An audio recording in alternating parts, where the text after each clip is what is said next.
एक काम करो, अपने आप से पूछो पिछली बार जब मेरी आंख लाल हुई थी मैंने क्या किया। क्या केमिस्ट के पास गए, कोई पुरानी ड्रॉप डाल ली, या किसी ने बोल दिया एलर्जी होगी, कोई बात नहीं। आज मैं आपको वो चीज बताने वाली हूँ जो वो केमिस्ट नहीं जानता, जो वो दोस्त नहीं जानता, सिर्फ एक ट्रेन ऑफ्थेल्मोलॉजिस्ट जानता है। और सिर्फ 3 क्वेश्चंस हैं जो आपको 30 सेकंड्स में बता देंगे आंख में एलर्जी है या इन्फेक्शन। तो चलते हैं। Red I is a clue not a diagnosis. पहली बात समझते हैं, रेड आई एक सिम्टम है, डायग्नोसिस नहीं।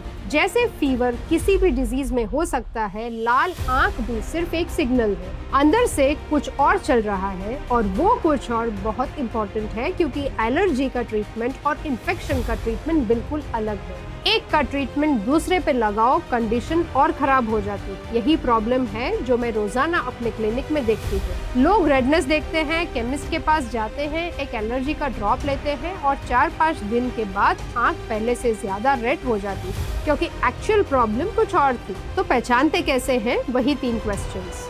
एलर्जी का एक ही सिम्टम है। पहला और सबसे बड़ा क्लू, इचिंग। बात सिर्फ थोड़ी सी खुजली की नहीं हो रही, मैं बात कर रही हूँ उस इच की जिसको रोकना मुश्किल है। जब आंख को रगड़ने का मन करे, रगड़ो, फिर 10 सेकंड बाद फिर रगड़ने का मन करे, ये हिस्टामिन है। जब आपकी आंख डस्ट, पोलन, पोल्यूशन या पेट के बालों से कांटेक्ट में आती है, इम्यून सिस्टम अलर्ट हो जाता है, हिस्टामिन रिलीज होता है और हिस्टामिन का एक ही काम है, खुजली करवाना। और दूसरा क्लू, एलर्जी में दोनों आंखें एक साथ अफेक्ट होती है, एक साथ लाल, एक साथ पानी आता है, एक साथ खुजली मचती है। ये जरूर सोच के देखो, दोनों आंखें एक साथ, एलर्जी की तरफ इशारा। एक पेशेंट आए मेरे पास, उनके एक आंख में पानी आ रहा था, आंखों में खुजली चल रही थी। उन्होंने सोचा एलर्जी होगी, डस्ट से एंटी एलर्जिक ड्रॉप डाला। अगले 3 दिन में दूसरी आंख भी लाल हो गई। सुबह उठे तो आंखें चिपक रही थी। वो इन्फेक्शन था जो एलर्जी के जैसे शुरू हुआ लेकिन था नहीं। यही ओवरलैप है जो कंफ्यूज करता है, इसलिए क्लू नंबर 2 देखना बहुत जरूरी है। सुबह उठो और आंख चिपक रही है, पल के आसपास में चिपकी हुई है, या आंखों के कॉर्नर्स में भी व्हाइट, येलो या ग्रीनिश डिस्चार्ज हो। डिस्चार्ज यानी इन्फेक्शन का रेड फ्लैग। ये वायरस या बैक्टीरियल की वजह से हो सकता है। इंटरेस्टिंग बात, 70 to 80% acute I infections actually viral होते हैं। सेम वायरस जो आपको सर्दी जुकाम देता है, कभी कभी आंख में भी पहुंच जाता है। और इन्फेक्शन का सबसे बड़ा टेल टेल साइन, एक आंख से शुरू होता है, सिर्फ एक से, फिर स्लोली दूसरी में जाता है। और इन्फेक्शन कॉन्टेजियस होता है। घर में किसी की आंख में इन्फेक्शन है,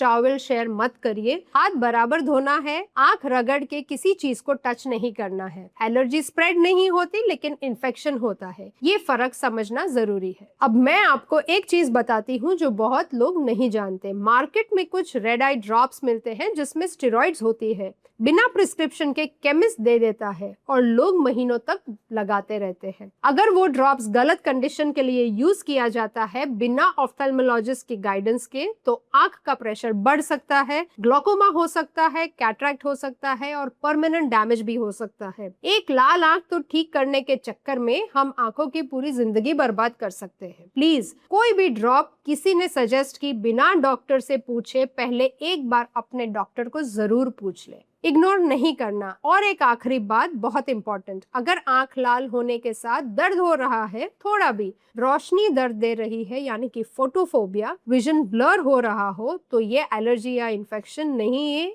ये कुछ और है। इमीडिएटली एक ऑफ्थेल्मोलॉजिस्ट के पास जाइए, वेट मत करिए। तो क्विक रिकैप करते हैं। इचिंग ज्यादा है, दोनों आंखें, एलर्जी। सुबह चिपकना, डिस्चार्ज यानी इन्फेक्शन। एक आंख पहले फिर दूसरी, इन्फेक्शन। दर्द, रोशनी से तकलीफ, ब्लर्ड विजन, डॉक्टर के पास अभी जाना है। ये सिर्फ इंफॉर्मेशन है आपकी आंख के क्लूज को समझने के लिए। डायग्नोसिस करना डॉक्टर का काम है और एक सिंपल चेकअप आपके महीनों की तकलीफ बचा सकता है। अगर वीडियो हेल्पफुल लगी, प्लीज लाइक करो और शेयर करो, स्पेशली उन लोगों के साथ जो अक्सर आंखों में खुद ही ड्रॉप्स डालने लगते हैं। उन्हें ये जरूर देखना चाहिए। कमेंट्स में बताइए आपने कभी कौन सी ड्रॉप यूज की थी बिना डॉक्टर से पूछे। मैं हूँ डॉक्टर सुरभि कापड़िया और अगले वीडियो में मिलेंगे और एक ऐसी चीज के साथ जो आपकी आंखें आपको बता रही है लेकिन आप सुन नहीं रहे।